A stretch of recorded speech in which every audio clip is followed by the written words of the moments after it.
میرے بھائیو، صحیح مسلم میں ایک حدیث ہے کہ اللہ کے محبوب صلی اللہ علیہ وآلہ وسلم کی خدمت میں ایک دفعہ سیدنا جبرائیل علیہ الصلاۃ والسلام بیٹھے ہوئے تھے، تو اچانک انہوں نے اوپر ایک زوردار آواز سنی تو اپنا سر آسمان کی طرف اٹھایا اور عرض کیا کہ یا رسول اللہ صلی اللہ علیہ وآلہ وسلم، آج آسمان کا ایک ایسا دروازہ کھولا گیا ہے جو آج سے پہلے کبھی نہیں کھلا، اور اس میں سے ایک فرشتہ نازل ہوا ہے جو آج سے پہلے کبھی بھی دنیا میں نازل نہیں ہوا۔ پھر اس فرشتے نے اللہ کے محبوب صلی اللہ علیہ وآلہ وسلم کی خدمت میں سلام عرض کیا، اور سلام عرض کرنے کے بعد اس نے کہا کہ اے اللہ کے محبوب صلی اللہ علیہ وآلہ وسلم، میں آپ کو اللہ تعالیٰ کی طرف سے 2 نوروں کی بشارت دیتا ہوں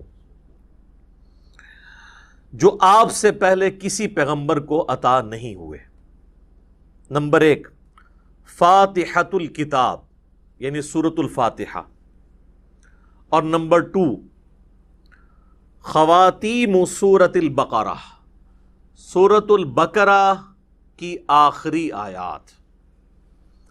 اب یہاں پہ عربی کا جو ورڈ استعمال ہوا ہے وہ خواتیم ہے، اور عربی میں جمع کم از کم 3 سے شروع ہوتی ہے۔ عربی میں واحد ہے، اس کے بعد تثنیہ ہے، اور پھر جمع، جیسا کہ مشرق یہ سنگولر کا صیغہ ہے، اور مشرقین 2 مشرقیں، اور مشارق 3 یا 3 سے زیادہ مشرقیں۔ تو یہ خواتین کا لفظ استعمال ہوا ہے، یعنی ایٹ لیسٹ 3 آیات۔ تو یہ واحد حدیث ہے جس میں سورۃ البقرہ کی آخری 3 آیات کا ذکر آیا ہے، جو آج ہم نے کور کرنی ہے۔ للہ ما فی السماوات و ما فی الارض سے لے کر آنورڈ اینڈ تک۔ ایک اور حدیث ہے، صحیح بخاری اور صحیح مسلم دونوں میں حدیث موجود ہے، اور یہ اسپیسیفکلی ہمارے صبح و شام کے اذکار میں بھی شامل ہے، جو بلو کارڈ کے اوپر ہم نے ریفرنس دیا ہوا ہے کہ اللہ کے محبوب صلی اللہ علیہ وآلہ وسلم نے فرمایا کہ جو شخص بھی رات کے وقت سورۃ البقرہ کی آخری 2 آیات پڑھ لے گا تو اسے ہر چیز سے کفایت کر جائیں گی۔ ہر چیز سے کفایت کر جائیں گی یعنی کسی قسم کا اور وظیفہ جو کسی بھی وہ کام کے لیے کرتا ہے، شیاطین کو بھگانے کے لیے، جنات کو بھگانے کے لیے، مصیبت اور پریشانی کو دور کرنے کے لیے، تکلیف کے ازالے کے لیے، ہر چیز سے یہ کفایت کرے گا یہ ایک وظیفہ، سورۃ البقرہ کی آخری 2 آیات۔ اور جو میں نے اس سے پہلے حدیث بیان کی تھی صحیح مسلم کی، جس میں ایک فرشتے نے آ کے آپ صلی اللہ علیہ وآلہ وسلم کو 2 نوروں کی بشارت دی، سورۃ الفاتحہ اور سورۃ البقرہ کی آخری 3 آیات۔ اس میں آگے الفاظ یہ بھی ہیں کہ جو شخص بھی سورۃ الفاتحہ یا سورۃ البقرہ کی آخری 3 آیات پڑھے گا تو اللہ تعالیٰ سے جو کچھ مانگ رہا ہے وہ اس کو اللہ تعالیٰ عطا فرما دے گا۔ تو وہ تو بڑی بہترین دعائیں ہیں، چاہے سورۃ الفاتحہ ہو یا سورۃ البقرہ کی آخری 3 آیات، وہ دعائیں بھی ہیں، تجدید ایمان بھی ہے، ہر حوالے سے اہم ترین آیات ہیں۔ ایک اور حدیث ہے جامعہ ترمذی میں اور المستدرک للحاکم میں صحیح سند کے ساتھ کہ نبی صلی اللہ علیہ وآلہ وسلم نے فرمایا، اللہ تعالیٰ نے مخلوقات کی پیدائش سے بھی 2000 سال پہلے اپنے پاس ایک کتاب لکھی تھی۔ لوح محفوظ آپ کو پتہ ہے سب سے پہلے پیدا ہوا ہے۔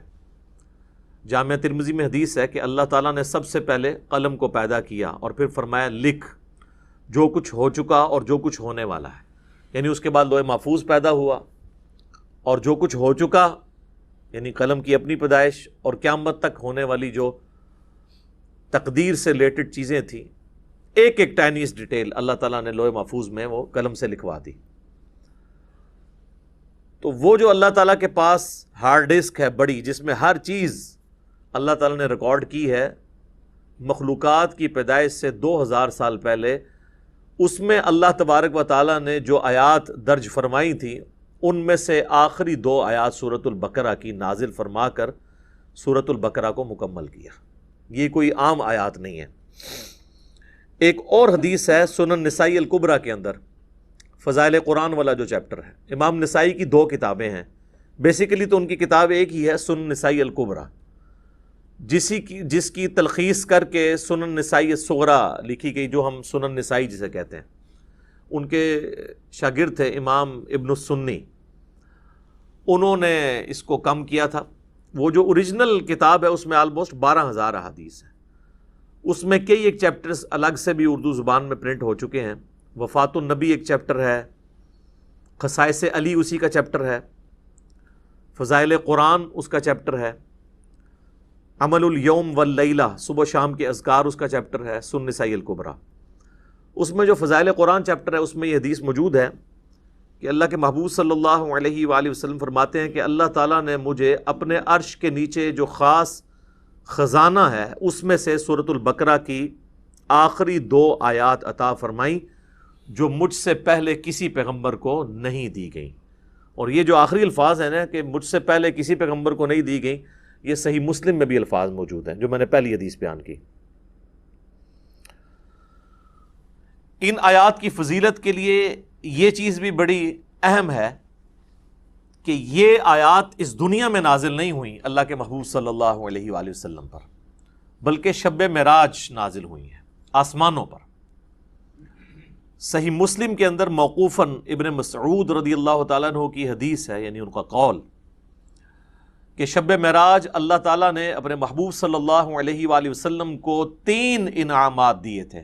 نمبر 1 5 نمازیں، نمبر 2 سورۃ البقرہ کی آخری 2 آیات، اور نمبر 3 جو کوئی بھی آپ صلی اللہ علیہ وآلہ وسلم کا امتی شرک نہیں کرتا ہوگا، at the end of the day اللہ تعالیٰ اس کو معاف فرما دے گا، چاہے وہ اپنا عذاب بھگت کے، لیکن الٹیمیٹلی جو بخاری مسلم میں حدیث ہے کہ آخری دفعہ اللہ تعالیٰ مجھے اس چیز کی بھی اجازت دے گا کہ میں دوزخ میں سے اس شخص کو بھی نکال دوں جس کے دل میں رائی کے دانے کے برابر بھی ایمان ہے، یعنی جس نے، ایک اور حدیث میں بخاری مسلم کے الفاظ ہیں، جس کے پلے سوائے اس کے کوئی نیکی نہیں ہوگی کہ صرف اس نے ایک دفعہ کلمہ پڑھا ہوگا۔ لیکن یہ بالکل اینڈ پہ ہے، یعنی یہ نہیں ہے کہ یہ کلمہ پڑھنے سے ہی جنت مل جانی ہے۔ واللہ عالم، وہ 1000 سال لگیں، لاکھ سال لگیں، کروڑ سال لگیں، وہ اللہ کو پتہ ہے۔ اللہم اجرنا من النار، آمین۔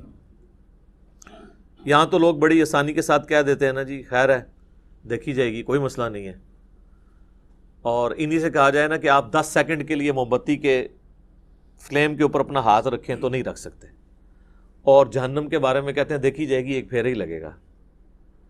تو بس یہ دیوانگی کی سوچ ہے، اس کا حقیقت کے ساتھ کوئی تعلق نہیں ہے۔ تو یہ میرے بھائیوں، میں نے چند احادیث بیان کر دیں سورۃ البقرہ کی آخری 3 آیات کی، اور اس میں سے بھی اسپیسیفکلی آخری 2 آیات، آمن الرسول بما انزل الیہ من ربہ والمؤمنون سے آنورڈ۔ ان آیات کو پڑھنے کی روٹین بنائیں، اور چونکہ بخاری مسلم میں الفاظ ہیں کہ جو رات کے وقت میں پڑھ لے گا اسے ہر چیز سے کفایت کریں گی، تو رات کی ڈیفینیشن شریعت کے اندر مغرب کے بعد رات شروع ہو جاتی ہے، غروب آفتاب کے ساتھ ہی۔ اسی لیے سورۃ البقرہ میں آیا نا کہ روزے کو رات ہونے تک مکمل کرو، تو رات شریعت میں غروب آفتاب کے بعد سٹارٹ ہو جاتی ہے، کیونکہ چاند بھی آپ دیکھیں اگلے مہینے کا سٹارٹ جو ہے وہ رات کے وقت چاند نظر آ جاتا ہے، مغرب کے فوراً بعد ہی۔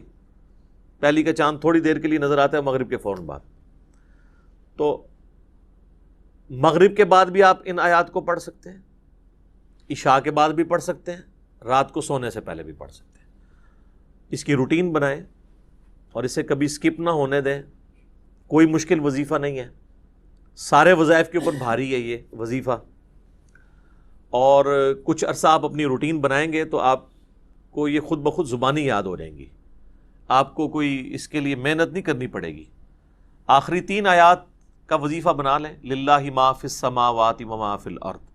ویسے عموماً پبلک کے اندر تو جتنی بھی احادیث مشہور ہیں وہ آخری 2 آیات سے ریلیٹڈ ہیں، لیکن آج جو میں نے آپ کو صحیح مسلم کی ایک حدیث بتائی ہے نا، اس میں چونکہ خواتین کا لفظ ہے تو آخری 3 آیات، اسی لیے آپ دیکھیں گے قرآن حکیم میں سورۃ البقرہ کا جو آخری رکوع ہے نا وہ انہی 3 آیات پہ مشتمل ہے۔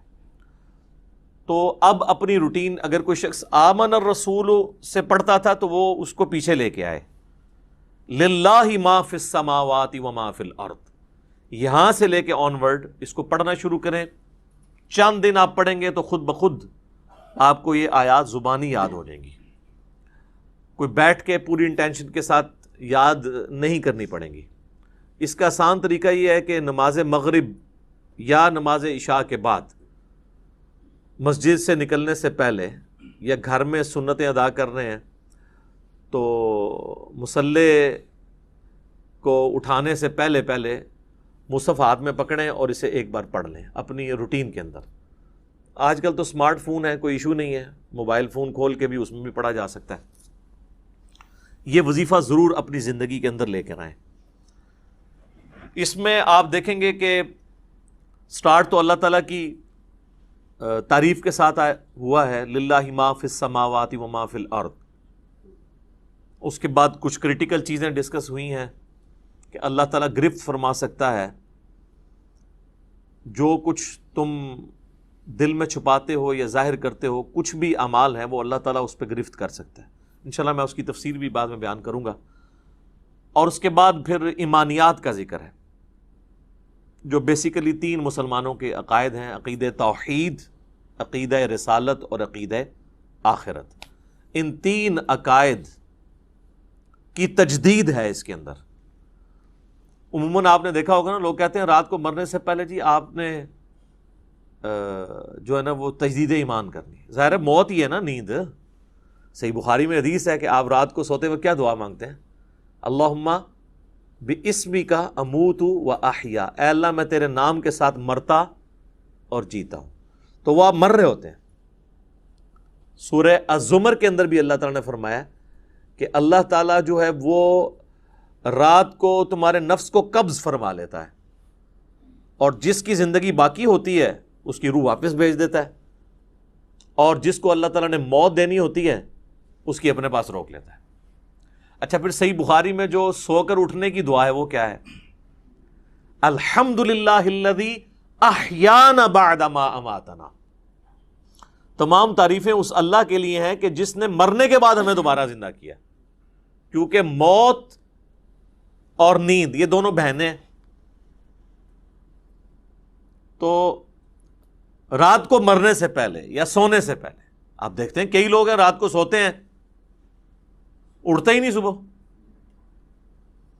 تو رات کو سونے سے پہلے ایٹ لیسٹ ایک دفعہ تجدید ایمان کا موقع مل جاتا ہے کہ ہم اپنے ایمان کو ریپیٹ کر لیں۔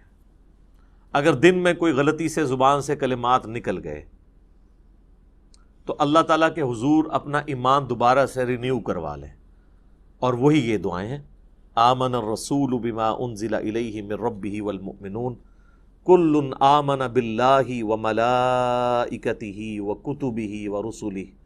یہ ساری ایمانیات ہیں۔ اس کے بعد دعائیں ہیں اللہ تعالیٰ سے، اور پھر سورۃ البقرہ کا اینڈ ہوتا ہے۔